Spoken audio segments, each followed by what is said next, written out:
తమిళనాడు రాజకీయాలు శరవేగంగా మారుతున్నాయి. ఉదయం నుంచి శశికళ వడివడిగా అడుగులు వేస్తున్నారు. గవర్నర్ తీరుపై సుప్రీంకోర్టుకు వెళ్లారు శశికళ. పోయిస్ గార్డెన్ లో ముఖ్య నేతలతో సమావేశమై భవిష్యత్ కార్యాచరణపై చర్చించారు. తర్వాత పోయిస్ గార్డెన్ నుంచి గోల్డెన్ బే రిసార్ట్స్ కు వెళ్లారు. దారిలో అక్కడక్కడ ఆగుతూ జనంతో మాట్లాడారు.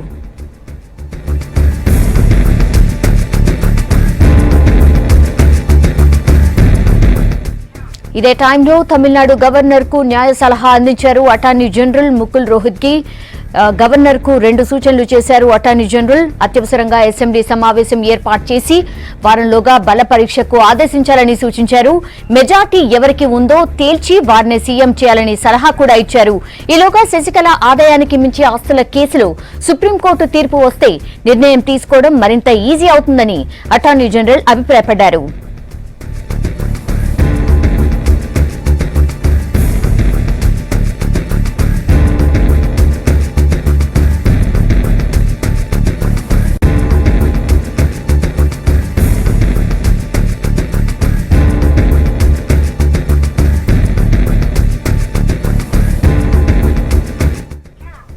మరోవైపు ఆదాయానికి మించి ఆస్తుల కేసులో రేపే సుప్రీంకోర్టు తీర్పు ఇచ్చే అవకాశాలు ఉన్నాయి. 66 కోట్ల విలువైన అవినీతి కేసులో శశికళతో పాటు ఆమె 2 బంధువులు నిందితులుగా ఉన్నారు. ఈ కేసులో శశికళ నిర్దోషిగా తేలితే సీఎం పదవికి లైన్ క్లియర్ అయినట్టే అని భావిస్తున్నారు.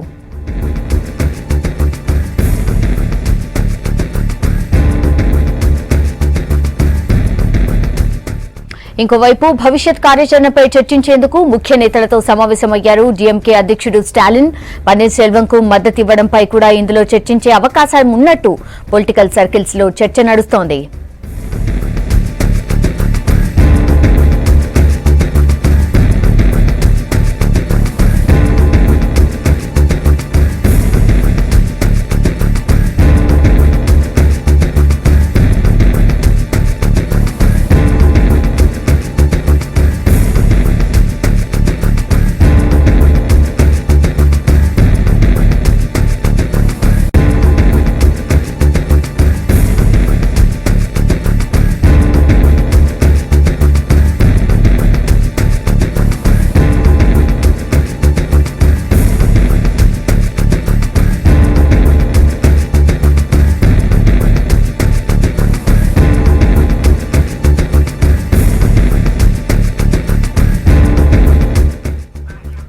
తమిళనాడు రాజకీయాలు శరవేగంగా మారిపోతున్నాయి. ఉదయం నుంచి శశికళ వడివడిగా అడుగులు వేస్తున్నారు.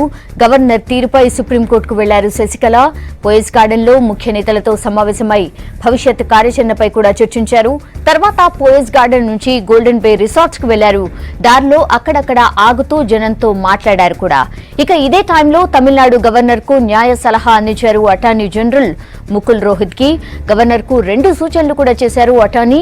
అత్యవసరంగా అసెంబ్లీ సమావేశం ఏర్పాటు చేసి వారంలోగా బల పరీక్షకు ఆదేశించాలని సూచించారు. మెజార్టీ ఎవరికి ఉందో తేల్చి వారిని సీఎం చేయాలని సలహా కూడా ఇచ్చారు. ఈలోగా శశికళ ఆదాయానికి మించి ఆస్తుల కేసులో సుప్రీంకోర్టు తీర్పు వస్తే నిర్ణయం తీసుకోవడం మరింత ఈజీ అవుతుందని కూడా అటార్నీ జనరల్ అభిప్రాయపడ్డారు.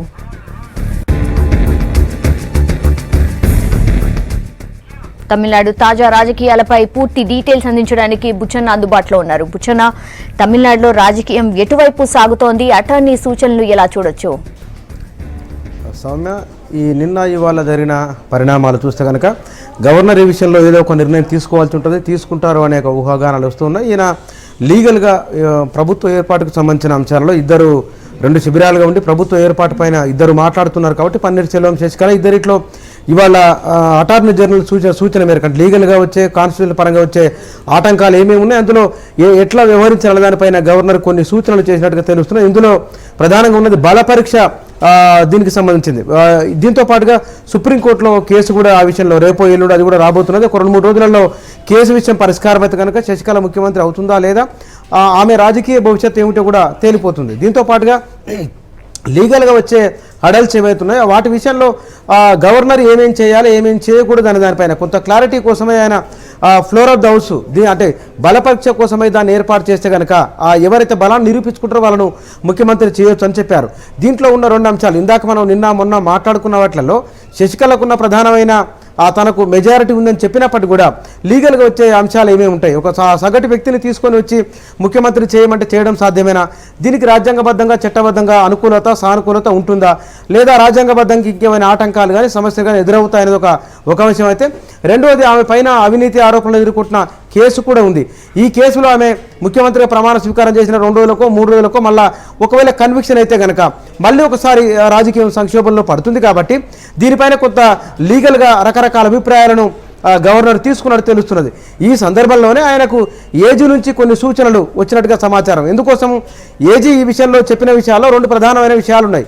ఒకటి, ప్రభుత్వ ఏర్పాటుకు సంబంధించిన విషయంలో గవర్నరు ఎవరికైతే బలం ఉందని చెప్తున్నారో మీరు సభను సమావేశపరిస్తే కనుక బలం ఎవరికి ఉందో బలం ఎవరికి లేదో తేలిపోతుంది. దీంతోపాటు ముఖ్యమంత్రిగా ఎవరవుతారో కూడా క్లియర్ వచ్చేస్తుంది. కాబట్టి దీన్ని జాప్యం చేయకుండా ఆలస్యం చేయకుండా ఈ విషయంలో ఒక నిర్ణయం తీసుకోవాలని ఒక సూచన చేసిండు ఆయన. అంటే అటార్నీ జనరల్ చెప్పింది అది హై లీగల్ అథారిటీ అవుతుంది. అది మన దేశానికి సంబంధించిన రాజ్యాంగబద్ధమైన ప్రభుత్వ నిర్వహణకు సంబంధించిన అంశాలు ఏమన్నా వివాదం తలెత్తినప్పుడు లేదా కనుక కాన్స్టిట్యూషన్గా ఏమైనా ఇబ్బందులు వచ్చినప్పుడు సాధారణంగా ఏజీ ఒపీనియన్ తీసుకుంటారు. ఇవాళ ఏజీ ఇచ్చిన ఒపీనియన్ కూడా ఈ వారం 8 రోజులుగా నడుస్తున్న రాజకీయ సంక్షోభానికి ఆ విధంగా మూవ్ అయితే కనుక గవర్నరు ఆ విధంగా మూవ్ అయ్యే ఒక అడ్వాన్స్ స్టెప్ ముందుకేస్తే కనుక తమిళనాడు రాజకీయాలు దాదాపుగా ఒక కొలిక్కి వచ్చినట్టే మనం భావించవచ్చు. అది ఇవాళ కావచ్చు, రేపు కావచ్చు, లేదా ఇంకొక 40-50 గంటలు టైం తీసుకున్నా సరే కానీ ఏజీ చెప్పిన దాన్ని అమలు చేస్తే కనుక రాజకీయం ఒక కొలిక్కి వస్తుంది. అయితే ఇక్కడ మనం చూడవలసింది మరి ఆయన చెప్పేలోపుగానే రాజకీయ సమీకరణలు ఏమన్నా మారుతాయా, పన్నీర్ సెల్వానికి ఏమన్నా అటువైపు ఇంకా ఎక్కువ మంది ఎమ్మెల్యేలు ఏమైనా వస్తే కనుక రాజకీయం ఎట్లా ఉండబోతున్నది కూడా చూడాలి. లేదు స్టేటస్ కో ఇట్లే ఉందంటే కనుక ఈ స్టేటస్ కోను దీన్ని తొలగించాలంటే కనుక ఏజీ చెప్పిన సూచనను మనం అది సరైనదిగా మనం భావించాల్సి ఉంటుంది. ఈ వాస్తవానికి ఈ పరిణామం అది 3 రోజుల కింద 4 రోజుల కింద జరిగితే కనుక ఇక త్వరగానే శుభం కార్డు పడేది దానికి. ఆలస్యమైనా సరే అంటే బహుశా ఈ ప్రభుత్వం పంపిన హైకోర్టు సూచనలతోనే మద్రాస్ హైకోర్టు సూచనలతోనే పోలీసులు రిసార్ట్కి వెళ్ళి అక్కడ ఎంతమంది ఉన్నారో తెలుసుకున్నారు. వారు బలవంతంగా వచ్చినా లేకపోతే కనుక తాము స్వచ్ఛందంగా అక్కడికి వెళ్ళిపోయినా లేదా కూడా తెలుసుకున్నారు. ఇన్ని రకాలుగా తెలుసుకున్న తర్వాత నిజంగానే శశికళకున్న బలం ఏంటో బలహీనత ఏంటో కూడా తెలిసిపోయింది. రెండోది పన్నీర్ సెల్వానికి సంబంధించిన బలము బలహీనత కూడా తెలిసిపోయింది. కాబట్టి ఈ విషయంలో మరింత జాప్యం చేయకుండా ఉండాలంటే ఎందుకోసం అంటే లీగల్గా చూసుకున్నప్పుడు మనం అందులో టెక్నికల్గా ఆమెకు సరిపోయిన మెజార్టీ ఉంది. తమిళనాడులో ప్రభుత్వం ఏర్పాటు చేయాలంటే మొత్తం 118 మంది మద్దతు అవసరం అవుతుంది. 118 మంది మించే ఉన్నారు. దగ్గర ఆమె దగ్గర ఇప్పుడు 120 మంది దాకా ఉన్నారని చెప్తున్నారు. ఇంకో లెక్కనేమో 130 అని చెప్తున్నారు. సరే లెక్కలు ఎట్లున్నా సరే కానీ ప్రభుత్వాన్ని ఏర్పాటు చేయదగిన మెజారిటీ తన వద్ద ఉందని ఆమె చెప్తున్నారు. బహుశా నిన్న ఆమె మాట్లాడిన మాటలు కూడా తనను తాను సింహంగా పోల్చుకున్నారు. జయలలితతో నేర్చుకున్న రాజకీయం చతురత చాణక్యం తనకు ఉందని చెప్పారు. ఇద్దరు మాట్లాడుతున్న దాంట్లో ఏఐడిఎంకేని ఎవరు విభజించలేరు, పార్టీని ఎవరు చీల్చలేరని చెప్తున్నారు. బహుశా ఇట్లా ఈ 8 రోజులుగా కొనసాగుతున్న ఆ కౌంటర్ లేదా కనుక ప్రతి కౌంటర్ ఇవన్నీ కొనసాగుతున్నాయి. కాబట్టి రాజకీయంగా ఈ పరిస్థితి చేయి దాటిపోకముందే పన్నీర్ సెల్వానికి సినిమా రంగం నుంచి పౌర సమాజం నుంచి విపక్షాల నుంచి కూడా ఏఐడిఎంకేకి సంబంధించిన ఫౌండర్ మెంబర్లు మాజీ మంత్రులు మాజీ ఎమ్మెల్యేలు ప్రస్తుతం ఉన్న ఎంపీలు ఒక 6-7 మంది ఎమ్మెల్యేలు ఈయనకు మద్దతు పెరుగుతూ ఉన్నది. ఇందులో జాప్యం జరిగితే కనుక శశికళ విషయంలో ఆమె ఢిల్లీ కేంద్రంగానో లేదా మెరీనా బీచ్ కేంద్రంగానో ఆమె ఆందోళన చేస్తే కనుక పరిస్థితి మొత్తం చేయి దాటిపోతుంది. రెండో వైపున పన్నీర్ సెల్వం విషయంలో ప్రజా మద్దతు మరింత పెరిగి ప్రజల లోపల ఏదైనా ఒక ఆలోచన లేకపోతే కనుక ఇంకేదైనా రెండో రకమైన అభిప్రాయం బిల్డప్ అయితే కనుక పరిస్థితి మొత్తమే అక్కడున్న రాజ్యాంగ సంక్షోభం నుంచి అది రాజకీయ సంక్షోభానికి దారితీసి మొత్తమే తమిళనాడులో పరిస్థితి మొత్తం చేయి దాటిపోయే ప్రమాదం ఉంటుంది. కాబట్టి ఇప్పుడు గవర్నర్ కీలకంగా మారబోతున్నారు, రైట్? సో గవర్నర్ కు ఉన్న ఆప్షన్స్ ఏంటి? ఏజీ చెప్పిన సూచనలు ఏమైనా తీసుకుంటారా? ఖచ్చితంగా. ఎందుకోసం అంటే ఆ ఏజీ చెప్పింది సూచనల్లో గవర్నరు ఎటు తేల్చుకోలేకపోయిన సందర్భంలో ఆయన ఒక సూచన చేసిండా, లేకపోతే కనుక ఈ జరుగుతున్న పరిణామాలు మొత్తం చూసినంత కేంద్ర ప్రభుత్వం తరఫు నుంచి ఈ ప్రయత్నంగా చేస్తే బాగుంటుంది ఒక అడ్వైజ్ గవర్నర్కి ఇవ్వాలని ఇచ్చిండ్రా, మరి ఏ విధంగా అనేది మనకు క్లారిటీ రావాలి. అయితే గవర్నర్ కూడా ఈ విషయంలో ఆయన గడిచిన 4-5 రోజులుగా ఈ పరిస్థితిని ఎట్లా కొలిక్కి తేవాలనే దానిపైన ఆయన అధ్యయనం చేస్తూ ఉన్నారు. లీగల్గా వచ్చే సమస్యలు ఏమేమి ఉంటాయి, పన్నీర్ సెల్వమా లేకపోతే కనుక శశికళన వారి రాజకీయ భవిష్యత్తు సుప్రీంకోర్టుల కేసు ఇన్ని ఆయన అధ్యయనం చేసిండు. కాబట్టి ఇవాళ చివరికి మిగిలింది ఒకటి శశికళను బలనీకరణ చేసుకోవడానికి పిలవడము. ఒకవేళ పిలిస్తే కనుక రేపు ఎల్లుండి సుప్రీంకోర్టుల కేసు వస్తే ఏమిటి అనేది వస్తుంది. లేదు శశికళ పెడుతున్న రెండో ప్రతిపాదన ఇద్దరు ముఖ్య నాయకులను సెంగోటే అని మరొక నాయకుని పళనిస్వామిని ఇద్దరిని చెప్తున్నది. ఇద్దరిట్లో ఎవరన్నా ఇంకో అభ్యర్థిని తాను ముఖ్యమంత్రిగా ప్రతిపాదిస్తుందా, లేదు పన్నీర్ సెల్వానికి అవకాశం ఇస్తే కనుక పన్నీర్ సెల్వం వచ్చి బల నిరూపణ చేసుకుంటాడా? ఇవి ఏవి వర్కౌట్ కాని పక్షంలో ఇంకొక 6 నెలల కాలం పాటు పొడిగించి, లేకపోతే కనుక ఇవేవి ఎవరు మాట వినకుండా పంతాలు పట్టింపులు ఇట్లా కొనసాగితే కనుక ఇంకో ప్రభుత్వం సుప్రీంకోర్టులో కేసు మరింత జాప్యం అయ్యేటట్టు ఉంటే కనుక ఆయన 356 విధిస్తాడా? ఈ ఆప్షన్లు మాత్రమే ఆయన ముందున్నాయి. ఇందులో ఏదో ఒకటి చేయక తప్పదు. అయితే ఏజీ సూచన వచ్చింది కాబట్టి మేబీ ఏజీ సూచన మేరకు సభను సమావేశపరిచి బల నిరూపణ చేసుకోవడానికి ఎవరికో సభను సమావేశపరిస్తే బల నిరూపణ చేసుకుంటారు. ఎవరి దగ్గర ఎమ్మెల్యేలు ఉన్నాయి, ఎవరి దగ్గర లేరు, ఎవరి బలం ఎంతో ఎవరి బలహీనత ఎంతో కూడా తేలిపోతుంది. కాబట్టి మధ్య మార్గంగా తీసుకున్నా సరే, లేదా అందరికీ ఆమోదయోగ్యమైందైనా సరే సభను సమావేశపరచడం, బల నిరూపణకు అవకాశం ఇవ్వడం, బహుశా ఈ రెండిట్లో ఏదన్నా ఒకటి ఆయన చేసే అవకాశం అయితే ఉంది. బుచ్చన్న, శశికళలో తెలియని ధైర్యం కనిపిస్తోంది, చాలా తెగువ చూపిస్తున్నారు, అలాగే చాలా దూకుడుగా వెళ్తున్నట్టు కనిపిస్తోంది. తాను శివంగిని అని కూడా అంటున్నారు. దీన్ని ఎలా చూడొచ్చు? శశికళకున్న బలం, ఆమె మాట్లాడిన నిన్న మొన్న మాట్లాడిన మాటలు 6వ తారీఖు 7వ తారీఖులో శశికళ ఆమె బలహీనంగా మాట్లాడింది. స్వర తీవ్రత కూడా అంత లేదు. అయితే ఎమ్మెల్యేలు ఈ 2-3 రోజుల్లో చేజారిపోతారని ఆమె అనుకున్నది. కానీ రిసార్ట్ నుంచి ఎమ్మెల్యేలు ఎవరు బయటికి వెళ్ళలేదు. కొంతమంది నాయకులు మాత్రం అక్కడ పన్నీర్ సెల్వానికి సపోర్ట్ చేస్తున్నారు. లీగల్గా టెక్నికల్గా చూసుకున్నప్పుడు శశికళకున్న మద్దతు, ప్రభుత్వ ఏర్పాటు సంబంధించిన మద్దతు అట్లాగే ఉన్నది.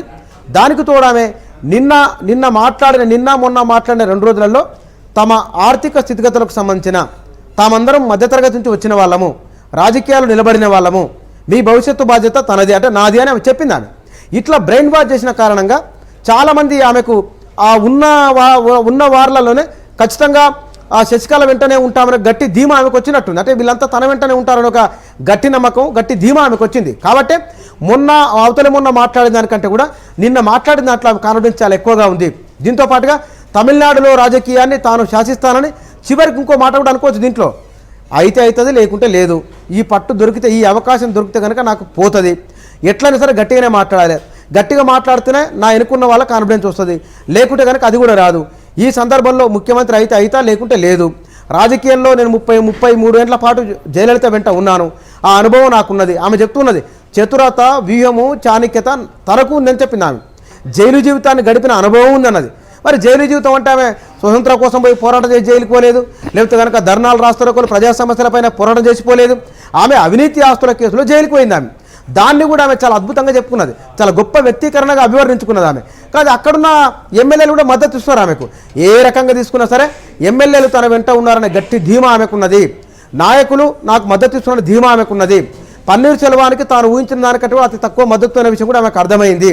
మరి పన్నీర్ సెల్వం బలము బలహీనతలో పన్నీర్ సెల్వం మృదు స్వభావి, ఆయన ఎత్తుగడలు చాణక్య చేయలేకపోతున్నాడు, రాజకీయాన్ని ఎట్లా చేయాలంటే చేయలేకపోతున్నాడు అని బహుశా ఆమెకు నమ్మకం కుదిరిందో ఏమో. లేకపోతే కనుక పన్నీర్ సెల్వం తన బలం వేసుకున్నప్పుడు నాకున్న బలానికంటే పన్నీర్ సెల్వం బలహీనతలు ఎక్కువైనా ఆమె గుర్తించిందేమో. మొత్తానికైతే పై కేంద్ర స్థాయి నుంచి ఒకవైపున ఒత్తిడి, టెక్నికల్గా తీసుకున్నప్పుడు ప్రభుత్వ ఏర్పాటు సంబంధించిన మద్దతు ఉంది. వీటన్నిటి కారణంగా ఆమెకు ఎనలేని ధైర్యం వచ్చింది, అందుకే అట్లా మారుతుందని అనుకోవచ్చు. అయితే నిన్న ప్రెస్ మీట్లో కూడా ఎమ్మెల్యేలు అందరితో తన బలాన్ని చూపించారు. ఒక రకంగా కేంద్రానితో ఢీ అంటే ఢీ అన్నట్టు అనుకోవచ్చా ఇదంతా చూస్తుంటే? ఖచ్చితంగా శశికళ ఎక్కడ కూడా వెనకడుగు వేయడం లేదు. ఆమె 3 ఆప్షన్లు తీసుకున్నది. ఒకటి, ఉన్న ఎమ్మెల్యేలతో బల నిరూపణకు అవకాశం ఇస్తారా, లేదు తాను ప్రతిపాదించిన మరో అభ్యర్థిని ముఖ్యమంత్రి చేస్తారా, అది కాదు అంటే రాష్ట్రపతి భవన్ దగ్గర పరేడ్ చేయాలన్నా. ఈ 3 అంశాలు తీసుకున్నది. ఒకవేళ ఇది ఏవీ చేయని పక్షంలో తాను ఏకంగా మెరీనా బీచ్లో ఆందోళన చేస్తాననే ఒక వార్తలు కూడా ఆమె లీకులు ఇస్తున్నారు ఏఐడిఎంకే నుంచి, శశికళ వర్గం నుంచి. కాబట్టి ఇందులో ఏదో దానికి ఎక్కడో దగ్గర వీళ్ళు బెండుగాక తప్పదు. ఒకవేళ తనపైన కేసు ఉంటే కనుక కేసు సంగతి తర్వాత చూసుకుందాం, ముందు ఈ విషయాన్ని తేల్చండి అని చెప్తున్నది. అందుకోసమని ఆమె 2-3 రోజుల నుంచి అటో ఇటో తేల్చుకోవడానికి సిద్ధమయ్యే మాట్లాడుతున్నది. ఆమె మాట్లాడే ప్రతి మాట మీరు తేలుస్తారా లేదని చెప్తున్నా తప్ప రిక్వెస్ట్ కానీ విజ్ఞాపన కానీ ఎక్కడ లేదు. ఆమె మాట్లాడుతున్న మాటల్లో సంపూర్ణమైన మెజార్టీ ఉంది. నేను తమిళనాడు ముఖ్యమంత్రిని, నేను తప్ప ముఖ్యమంత్రి కావడానికి మరెవరికి అవకాశం లేదనే ధీమా ఆమె మాటల్లో కనబడుతున్నది. ఇక్కడ అన్నిటికంటే గుర్తించవలసింది ఎమ్మెల్యేల మద్దతు తనకు ఉందనే గట్టి ధీమానే. అటు కేంద్ర ప్రభుత్వంతో ఆమె డి అంటే డి అంటున్నది, పన్నీర్ సెల్వం దగ్గర ఎవరు లేరు నాకేమీ కాదనే అభిప్రాయంతో కూడా ఆమె ఉన్నది. అందుకోసమనే రిసార్ట్కి వెళ్తున్నది, వాళ్ళతో మాట్లాడుతున్నది, మీడియాతో మాట్లాడుతున్నది, అక్కడ జరిగిన పరిణామాలు చెప్తున్నది, కొన్ని లీకులు ఇస్తున్నారు, కొన్ని విషయాలు బలంగా ప్రచారం చేస్తున్నారు. చాలా ఎత్తుగడగా చాలా వ్యూహాత్మకంగా ఆమె ముందుకెళ్తున్నది. ఇప్పటికిప్పుడు తీసుకున్నా సరే ప్రభుత్వం ఏర్పాటు చేయడానికి పిలిస్తే శశికళ దగ్గర ఉన్న ఎమ్మెల్యేలను బట్టి ఆమెకు అవకాశాలు చాలా ఎక్కువ ఉన్నాయి. అదే ఆమె ధీమా. అందుకోసమనే కేంద్ర ప్రభుత్వంతో ఢీ కొట్టడానికి కూడా ఆమె సిద్ధమవుతున్నది అనుకోవచ్చు. రేపు సుప్రీంలో శశికళ కేసుపై తీర్పు రావచ్చన్న వార్తలు కూడా వస్తున్నాయి. సో తీర్పు వచ్చిన తర్వాత తమిళనాడులో ఏం జరగచ్చు, ఎలా ఉండొచ్చు? ఒకవేళ కనుక రేపు ఎల్లుండో సుప్రీంకోర్టులో శశికళ మీద ఉన్న తీర్పు పైన ఆ తీర్పు వెలువడితే కనుక ఒకటి ఆమె ముందున్న అవకాశం ఆమెకు తాత్కాలిక శిక్ష పడినా లేకపోతే కనుక ఇంకేదైనా జరిగితే కనుక ఆమె పెడుతున్న రెండో ఆప్షన్లో ఉన్న నాయకులను ముఖ్యమంత్రిగా ప్రమాణ స్వీకారం చేసే అవకాశం ఉంది. అయితే శశికళ శిక్ష పడకుండా బయటకు వస్తేనేమో శశికళనే ముఖ్యమంత్రి. శశికళ జైలుకి పోయిన తర్వాత రెండో వ్యక్తిని చేస్తుంటే ఆ రెండో వ్యక్తిని చేయడానికంటే పన్నీర్ సెల్వాన్ని ఉంచడమే బాగుండేది. అయితే మరి శశికళ జైలుకి పోయిన తర్వాత పన్నీర్ సెల్వం ఒప్పుకుంటాడా? అక్కడున్న నాయకుల కంటే కూడా అంతో ఇంతో 2 సార్లు ముఖ్యమంత్రి ఉన్నాడు. ప్రజల ఆమోద ముద్ర ఉంది. అన్ని రంగాల వైపు నుంచి పన్నీర్ సెల్వం వెంట జనాలు వస్తున్నారు. కాబట్టి ఆ శశికళ వెనుకున్న ఎమ్మెల్యేలంతా కూడా పన్నీర్ సెల్వం వెనుక వచ్చే సూచన కూడా ఉంది. అందుకోసమనే ఆ సుప్రీంకోర్టు కేసే ఇప్పుడు మొత్తం ఎంటైర్ ఎపిసోడ్లో చాలా క్రూషియల్ కాబోతున్నది. అత్యంత కీలకమైన ఆ సుప్రీంకోర్టు తీర్పుపైనే శశికళ రాజకీయ భవిష్యత్తు, తమిళనాడు రాజకీయ భవిష్యత్తు ఆధారపడి ఉంది. అయితే నిజంగానే మరి ఈ కేసు శశికళకి ఎట్లా ఉండబోతున్నది అనేదానిపైనే తమిళనాడులో జరగబోయే రాజకీయ పరిణామాలు ఆధారపడి ఉన్నాయి. ఇందులో శశికళ కనుక జైలుకు పోతే ఈమె ప్రతిపాదించిన వాళ్ళు వస్తారు. పన్నీర్ సెల్వానికి వారికి మధ్య కొంత జరుగుతుంది. అది ఎట్లా తీసుకున్నా సరే శశికళ ముఖ్యమంత్రి కావడమా లేదంటే కనుక తను ప్రతిపాదించిన వాళ్ళు ముఖ్యమంత్రి కావడమా, ఈ రెండింటి మధ్యనే ఉండే అవకాశం ఉంది. ఇవి ఏవీ కాదంటే మధ్య మార్గంగా స్టాలిన్ ముఖ్యమంత్రి అయినా కూడా మనం ఆశ్చర్యపోనవసరం లేదు. మార్నింగ్ నుంచి కూడా శశికళ పూర్తిగా స్ట్రాటజీ మార్చినట్టు అనిపిస్తోంది బుచ్చన్న. జస్ట్ ఇప్పుడు మనం చూస్తున్నాం విజువల్స్ లో ఒక పూరి గుడిసె దగ్గరికి వెళ్ళి గుడిసె లోపలికి వెళ్ళి వాళ్ళని పరామర్శించి వస్తున్నారు. అలాగే జనంలోకి వెళ్తున్నారు. కాన్వాయ్ ఎక్కడ పడితే అక్కడ ఆపుతున్నారు, మాట్లాడుతున్నారు అందరితో. జస్ట్ లైక్ ఎలక్షన్ క్యాంపెయిన్ లాగా అనిపిస్తోంది చూస్తుంటే. సో స్ట్రాటజీ ఎందుకు మార్చిండొచ్చు? ఏం నడుస్తోంది ఆమె మనసులో? శశికళ రాజకీయం చేస్తున్న తీరు చూస్తే కనుక ఆమె మొన్నటి నుంచి పన్నీర్ సెల్వానికి స్టాలిన్కు మధ్య ఏదో జరుగుతుందని, ఆయన డిఎంకే మాయలో పడిపోయాడని, ఏడీఎంకేను బలహీనపరిచే చీల్చే కుట్ర చేస్తున్నాడని, అమ్మనే తనను నడిపిస్తున్నదని, ఈ ఏడీఎంకే తమకు డిఎంకే ప్రధాన శత్రువని ఈమె బాగా ప్రచారం చేస్తూ వస్తుంది. ప్రజల లోపల కూడా ఇట్లాంటి అభిప్రాయాన్ని కలిగిస్తూ వస్తున్నది. పన్నీర్ సెల్వం డిఎంకేతో స్టాలిన్తో మిలాఖత్ అయిందనే విషయాన్ని కూడా ఆమె ఎస్టాబ్లిష్ చేస్తూ వస్తున్నది.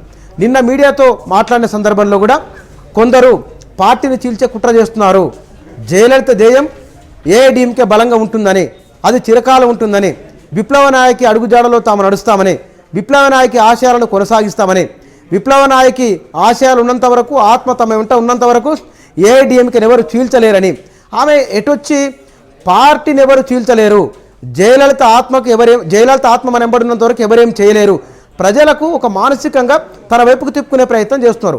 అంతకుముందు జయలలితను చనిపోవడం వెనుక ఈమె హస్తం ఉందని, దీనిపైన అనుమానాలు ఉన్నాయని ప్రజల్లో చాలా బలంగా ఉంది.